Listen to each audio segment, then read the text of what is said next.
So this is how you can log out of Yahoo Mail on your Android phone. If you're new here on Foxtecc, subscribe and let me show you exactly how it works. So I'm actually using the dedicated Yahoo Mail app, which you are probably using as well, but you can tap on it as such to get inside. And if you want to log out of this, you can click on your account in the top left, and you can see we have so many things like the settings and stuff, right? And there seemingly isn't any way to sign out, so you don't see it right away, but you can click on manage accounts as such, and you can either disable it, meaning that it's still technically sign in but you just don't use it anymore, so you can kind of like turn off the account, or you can tap on it and click on either delete account, or you can literally just sign out of it as such, right? So you can click on overview and you will be able to probably see the way, right? So you can click on remove, right? And you are basically signed out of that, right? So that's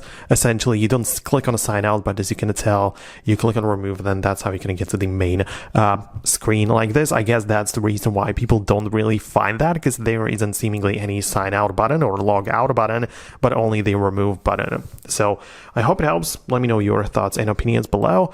Of course, one thing that I need to mention as well is that you might as well be using your Yahoo Mail with a different mail client. For example, you can also sign into the Gmail app with it, and generally speaking, you can manage your accounts inside of your settings when you go to the account and backup and click on manage accounts. And if you have the account in there, if you can see Yahoo somewhere in here, you can definitely click on it and remove it from the device entirely. So it doesn't matter which app it kind of like belongs to, you can delete it from the settings, generally speaking. So I hope that I was able to show you how it works and how you can navigate it. If you're new here, as I said, subscribe so you don't miss videos like this one, and I'll see you later.